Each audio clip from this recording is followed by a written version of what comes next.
পরিচ্ছন্ন চট্টগ্রাম শহর যেন দিন দিন রূপ নিচ্ছে এক ভয়াবহ অস্বাস্থ্যকর পরিবেশে, যেখানে প্রতিটি পা ফেললে দূষিত আবহাওয়া গ্রাস করে নগরবাসীকে। নগরের বিভিন্ন প্রান্তে এখন দূষিত বাতাস আর ময়লার দুর্গন্ধে হাঁসফাঁস করছেন সাধারণ মানুষ।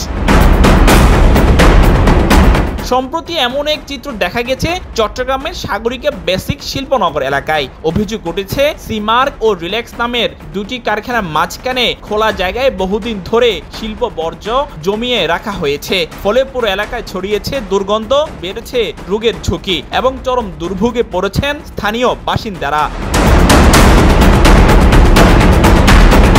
সরজমিনে গিয়ে দেখা যায় দীর্ঘদিনের জমে থাকা এই বর্জ্য পৌঁছে গিয়ে ছড়িয়েছে তীব্র দুর্গন্ধ। এলাকার আকাশে বাতাসে যেন এখন শুধুই দুর্গন্ধের দখল। অথচ এই বর্জ্য রাখার স্থানটি দুটি কারখানার একেবারে সন্নিকটে হলেও তারা এ নিয়ে কোনো উদ্যোগ নেয়নি। অভিযোগ উঠেছে কারখানাগুলো বর্জ্য ব্যবস্থাপনার দায়িত্বে থাকা কন্ট্রাক্টর মোশাররফ রাজনৈতিক প্রভাব খাটিয়ে খোলা জায়গায় ময়লা জমিয়ে রাখছেন। এমনকি মোশাররফ এসব অনিয়মকে নিয়ম করতে নিয়মিত চট্টগ্রাম সিটি কর্পোরেশনের ওয়ার্ড ভিত্তিক পরিচ্ছন্ন কর্মীদের সহযোগিতাও নেন।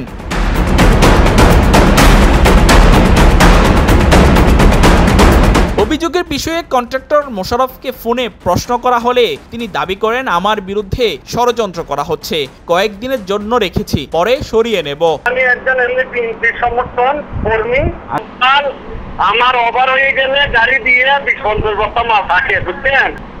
যদি আপনারা বলেন যে এগুলা রাখতে দেবো না, তাহলে আমি আর রাখবো না।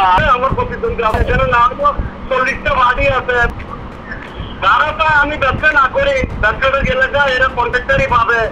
আওয়ামী লীগ করতে আগে যারা করতে, এখন এরা।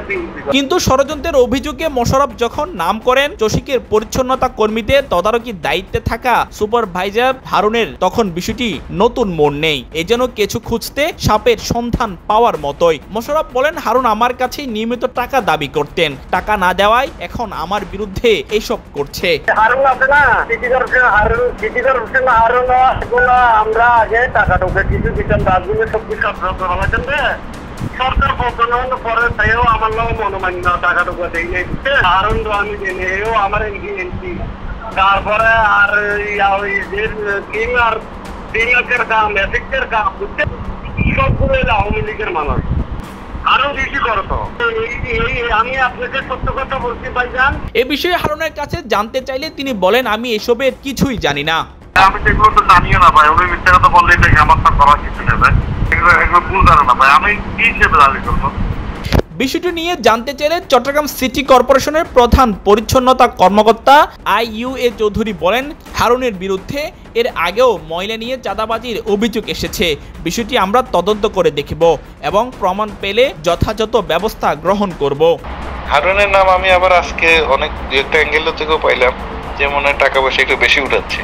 আমি হারুনের ব্যাপারে একটা স্টেপ নিব, আমি আজকেই শুনছি ওর ব্যাপারে। তবে মোশাররফ, হারুন আর চসিক কর্মকর্তাদের কথার মারপেচ সাধারণ মানুষের মাথায় ঢুকে না। তারা শুধু চায় পরিবেশ পরিচ্ছন্ন থাকুক, দুর্গন্ধ থেকে মুক্তি মিলুক। চলাফেরার ক্ষেত্রে এখান থেকে দুর্গন্ধর কারণে সমস্যা হচ্ছে সবার। এটা আমি আজকে দেখছি আর কি, আজকে ফলো করছি। আমাদের যাওয়া আসা করতে সবসময় এখানে চাকরি করে আশপাশে দুর্গন্ধটা সমস্যা হয় মানুষের। এটা এমনি সিমার্ক থেকে রাখে যত সম্ভব জানি, এখান থেকে ময়লা বের হয় তো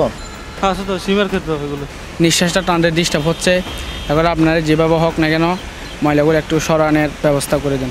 যেখানে চিকিৎসা বিজ্ঞানের ভাষায় দূষিত বাতাস মানুষের শ্বাসযন্ত্রে সমস্যা সৃষ্টি করে এবং দীর্ঘমেয়াদে নানা রোগের জন্ম দেয়, সেখানে ময়লা বাণিজ্যের এই দুর্ভোগের শেষ কোথায়? সাধারণ মানুষের দুর্ভোগের দায়ভার কে নিবে? প্রশাসনের দৃষ্টি কি আদৌ পড়বে সাগরিকের দুর্গন্ধময় বাতাসে, নাকি সব থেমে যাবে? আব্দুর রহমান ইমন, বাংলাধারা, চট্টগ্রাম।